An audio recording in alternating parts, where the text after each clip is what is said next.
All right, my friends, welcome to beautiful Hana, Maui. I'm on a little birthday escape trip, and I always get more reflective during these times, so perfect time for an AMA. We have questions from you all on both YouTube community posts as well as on Instagram. So if you want to submit your questions next time, make sure you are following us there. Aseed1818, will you return to doing credit card churning videos? Maybe in the future. A lot of these trips, actually this entire trip was funded by points, both my flights as well as my hotel stays. And I do think there's a lot of utility, but there's also dedicated, back when I was making them, it was a little bit more niche and wasn't as popular. Whereas now you can find YouTubers who dedicate on just doing churning. So unless I have some unique perspective to add, I'm not sure how much value it really provides. Anonymous Woe for Zoo. Show us your watch collection. Also, if you collect anything else, what is it? My watch collection, you'll see more of my watch collection on my Jubal and Cars channel because every time I'm driving, I try to have a new interesting watch. My favorite right now is my Omega Speedmaster, which there's a little bit of a story there. I promised myself as a second or maybe it was a third year med student that I would buy an Omega Speedmaster when I finished plastic surgery residency. Obviously, I never finished residency, but it would have been this last June that I finished. So I actually bought it in June just to kind of celebrate an alternate path. And the other things I collect would be model cars. Did that as a kid. Don't have that collection as a kid anymore. So I started a new one, moved into this new space, and I wanted to add my touch to my office and my studio and whatnot. Steve O'Kennedy, 2383. You must be a Scorpio. Happy birthday, my friend. Thank you, man. And yes, I am a Scorpio. Mindset Aspiration 5013. Med student with financial constraints, doing online side hustles to get more money to support myself, but I'm struggling to get rest between school and work. My question is, how can I overcome my workaholic tendencies and sleep enough to retain my memory and productivity? I can only speak to my own experience. I'm not an expert on workaholic tendencies, but for me, a lot of it was rooted in a sense of insufficiency and feeling like I needed to prove something to be worthy, right? It came down to a lot of self-work and journaling and doing these various self-development leadership programs and things like that to uncover what was lying underneath. And then once you discover that, you can work on addressing why you feel that way and ultimately having a healthier relationship. At least that's what worked for me. The other thing as a med student to keep into perspective is the long term, right? So if you're going to become an attending, let's say 1 year earlier, or if you work hard as a med student to then position yourself to have a dream job, dream specialty, dream job, that is much higher yield, much higher return on effort invested versus trying to make a little bit more money with various side hustles. The AB 101, preparing for a med entrance, but more passionate about entrepreneurship. What should I do, medicine or business? You gotta follow your heart, I think. I'm not sure, there's a lot of details that go into this whole decision of whether or not to continue medicine, how far are you in training, your reasons for, your reasons against. I actually have a whole dedicated video about making this decision, which might have gone live by now. If so, you'll see it up here, and if not, we'll put it in the description once it does go live. And it's ultimately down to, I think it's a 4 or 5 step process. And you have to determine what is your stage in training, your reasons for wanting to leave, your reasons for wanting to stay, and that can hopefully provide some clarity for you. Cheetah Golden Fire, still young, 33 years young. That's awesome. Have fun.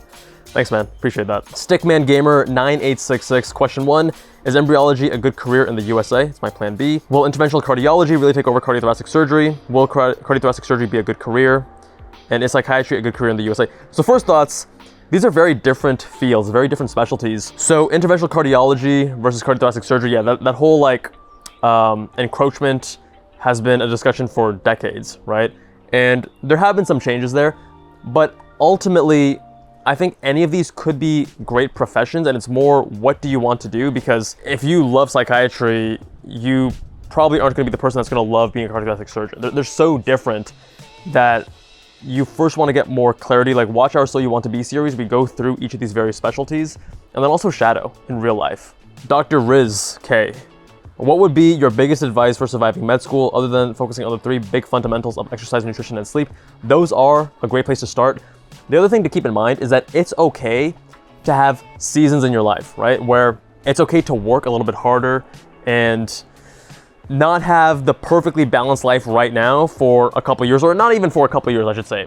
There are times during med school where you need to grind a little bit harder. Maybe you're on your 3rd-year rotations, right? You're gonna grind a little bit harder and not have as balanced of a life versus, let's say, your second half of 4th year. A very contrasting example there. I think if you have that mindset, it's a lot easier to push hard for 6 months at a time, 12 months at a time, versus thinking 3 months into third year, like, oh my God, this is so overwhelming, this is so challenging. Understand it's just a season. And if you push hard during that time and you know there's a light at the end of the tunnel, then it's a lot easier to just really dive in and see what you're capable of and really push yourself beyond what you thought you could do previously, which is gonna build true self-confidence and then also give you that longevity so that you don't burn out. Shivangar9084, could you make a video on your entire journey to getting into IBD remission, what you did, what worked, and how you maintain remission? Absolutely, man. So I can make another video talking more about that, because I know when I was dealing with my IBD, looking to other people that had IBD and were able to still achieve what they wanted to achieve was very powerful. And I remember reading a book by Ralph Berninsky. I'm not sure how to pronounce his last name. He was, I think, a former NFL quarterback. Read his book, and that's actually after reading that book is when I made my first video on my personal channel about having IBD. So I can talk more about it, but I do think a lot of it comes down to sleep, like sleeping enough, being pretty regimented with your diet and understanding what works and what doesn't, and then also using allopathic medicine. What moved the needle the most was getting on infliximab for me, because I tried a few other medications, 6-MP, I was on mesalamine, I was on a lot of like the lighter drugs, there's like a pyramid. If you think of the pyramid, the first level being milder drugs that aren't as effective but also are better tolerated, and the top of the pyramid being like the biologics and such. You start at the bottom of the pyramid often. I guess now treatment modality has changed where they do like top down rather than bottom up. But getting on infliximab, it was the biggest mover, but it wasn't enough by itself. So yeah, I can talk more about the experimentation I did and how I landed where I did today. JH94, since you're a man who appreciates deep questions, here's one for you. Reflecting upon being 32, what are you leaving behind and what will you bring into your 33rd year? That is a very good question. One thing that's been a transition recently, and what I would say I'm leaving behind, is gripping life hard to control it and to steer it, and letting go a little bit. Sometimes things aren't gonna go exactly how I want them to go because I'm not gonna be gripping it as tightly, but I think there's a lot of benefits to that. I'm a little bit more at ease. I see this a lot in my leadership in the company, right? So across the companies that I run, managing people has been the biggest thing that I had to learn, because prior to that, if you're going into medicine, it's a solo sport, not in the sense that healthcare is a solo sport, but your own success is largely a solo sport until you get into your later stages of training. What I mean by that is, to get from pre-med to med school and doing well in your exams, it's largely a solo sport. Yeah, you're working with your friends and you may have some collaborators with research, but it's largely a solo sport, right? Same thing in med school. You're working hard on USMLE step and step 1, step 2, and rotations. And rotations, you oftentimes feel isolated because you're the only med student and you're working underneath residents and attendings. So again, solo sport for the most part. But now it's kind of flipped, where there's a whole team that we're working together, and I'm having to oversee and lead them. And it's not just a matter of me working harder to achieve what I want to achieve. It's a matter of me being the kind of leader that can inspire people to do the big things. So ever since hiring a COO earlier this year, who has also helped me really understand leadership dynamics and how to become a better leader, that's one thing I've been focusing on. And what I'm gonna bring into my 33rd year is this newfound focus on being uncompromising with my health and fitness. I've always prioritized it, but ever since December of last year, I said I'm gonna do a lot of cardio as well. So I've been doing strength training 4 days a week. I literally miss like 1 day per month. So very high consistency that I'm happy with for the last 3 years, but cardio was never at the same level. So now I've been doing cardio for the most part pretty consistently. I occasionally have like knee issues and I find out that it's due to my flat-footedness. So I'm working on that, but really taking this prioritization of health and fitness to the next level is definitely something I'll be taking into my 33rd year and doubling down on. That was a really good question, by the way. Thanks for that. GTA Online 3542, 2 questions. How do you understand what you're passionate about? In high school, want to become an engineer, then want to become a doctor. Here's the thing. In high school, you're still so young and you still don't have as much experience and exposure. It's unfortunate that now when we declare a major in college, it's supposed to set our future life trajectory when we're 17 or 18 years old. So what I would suggest is don't feel pressure to figure it out right now. Give yourself a few years and get exposure. Like, go understand what it's like to be an engineer, what are the types of engineers, understand what it's like to be a doctor, the different types of doctors, and so on. Number 2, how do I deal with bigger failures in life and move on? In my country, government medical colleges are free for you to study, but you got to get selected first, only about 4 to 5K. So okay, it's super competitive. Can't prepare for your exam until the second time, family pressure. Well, the key thing here is that you're not happy and you feel bad, right? So I think a lot of us, some people more than others, prioritize their parents' wants for them rather than their own. And I do think that's largely a mistake. And I think that we have to be true to ourselves because our parents want what is best for us, but they don't always know what that is. All right, on to Instagram questions. Naf Jazz, favorite hot sauce. What I've learned is that IBD and hot sauce, at least my IBD and hot sauce, don't mix well. And I loved hot sauce and spicy foods before I got IBD at the age of 18, but now I just avoid it. Instabid R, how's relationship going? We got a few questions about the relationship. It's going great. I'm actually here with my girlfriend in Hawaii. O Sabanjo, what resources and habits do you use to stay informed on the different topics in medicine? Doximity. Doximity has I think it's like a weekly or bi-weekly newsletter. And then oftentimes like people will send me articles on Instagram or email. D'Angelo Glass, could being from a minority demographic like Black or Latino boost med acceptance? The data is pretty clear that underrepresented minorities, namely Black and Latino students, they are able to secure admission and matriculate with lower average GPA and MCAT versus Caucasian and Asian students. And the really hot topic right now, you guys have probably seen this in the news too, is that Asian students are essentially suffering from this because Asian students need a higher GPA and a higher MCAT score with affirmative action than even Caucasian students yet. But we also know that Asian students experience some discrimination of their own. Humaid S, thoughts on the Israel-Palestine situation?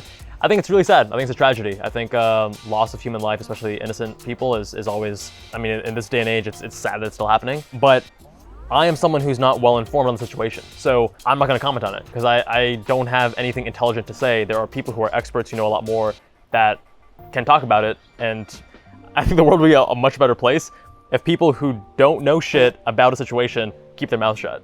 So I'm going to follow my own advice and keep my mouth shut about a situation that I don't really fully understand. And the other thing here is that sometimes people will get upset if you don't comment on a situation, but what they actually want is not for you to comment on your opinion.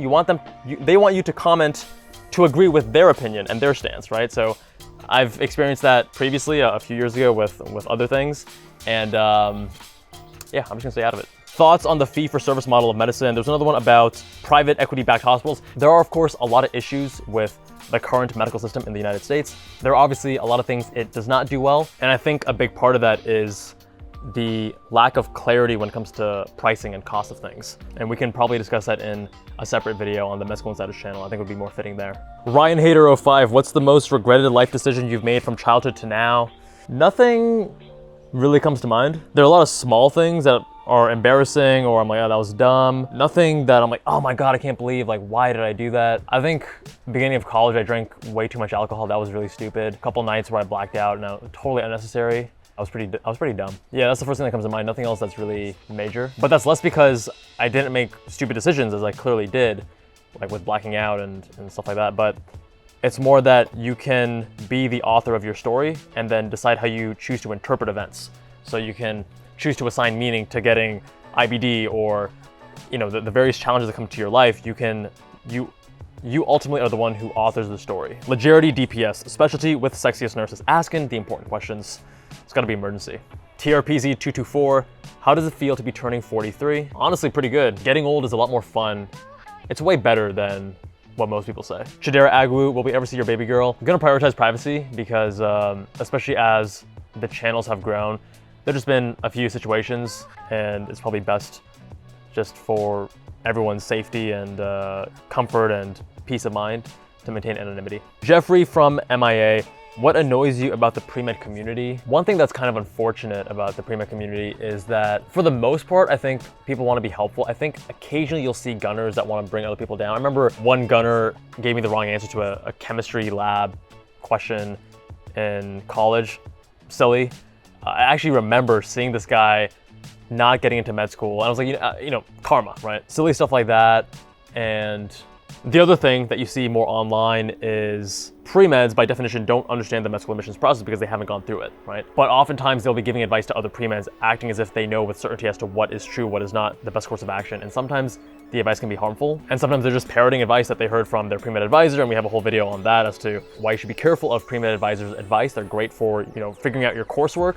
But when it comes to other things about the pre-med process, they're not as well informed. Or these pre-meds are just, parroting things that they've heard from other pre-meds online. And it's it's kind of like the blind leading the blind. Tina Smith 494, planning to have a family. I think you'd be a great parent. Thank you. I also am very much looking forward to being a father. I think maybe in like my mid to late 30s, because I say mid 30s, but I'm 33 right now, so I'm practically there. Probably the second half of my 30s when I would feel more ready. But yeah, I definitely think I want to have kids, and I think it's going to be an amazing experience. MBen777, you're 1 year older. What things have you changed about you from last year? Kind of answered this earlier in a similar question, but to add to that, I'll say a big theme that has helped me find more peace is acceptance, accepting the good and accepting the bad. Understanding there are certain things about my personality that kind of just are what they are, and there's pros and cons to that, and rather than focusing on the cons and trying to change them, understanding that, hey, there are certain personality traits, certain tendencies I have, and there is a lot of good that comes from that, but there's some bad. And if I don't like the bad, I can do things to try to mitigate and minimize the impact of the bad, but I can't just make it vanish and go to zero, because I have to also acknowledge that there is some good that comes with that. Goals for 2024, I haven't thought of that yet. And how are your businesses going? Are you earning more revenue from them? And what goals did you set for them? Yeah, a lot of the goals were around, number one, revenue, and we have continued to grow year after year, and I'm happy with that. The other thing is about freeing up more of my time, because earlier, a couple years ago, I was working more hours than I wanted to, and I wasn't able to take time off. And now I'm able to go on these vacations and barely check my Slack or my emails, which is really nice. And maybe just kind of leaning more into that, because I want to keep growing the business. I want to keep systematizing things and allowing the company to run without me needing to be as involved day to day. And we're seeing progress in that direction. It's actually very exciting, and it's a different kind of fun than the work I was doing before I jumped into entrepreneurship.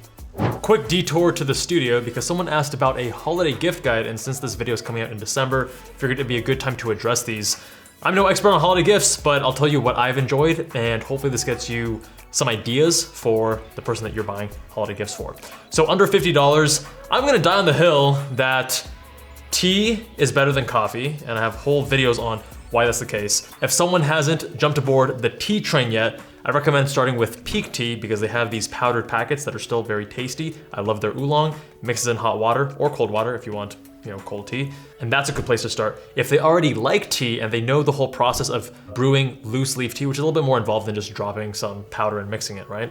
You have to steep it, you need to know what kind of vessels to use, etc. So it's not complicated, but slight bit of learning curve. Then I'd recommend Tea and Whisk, which is actually where I buy all of my tea personally here in Las Vegas, but they do ship. By the way, links to all these items, as always, down in the description. Next would be a candle lighter. Bought this on Amazon for less than 20 bucks.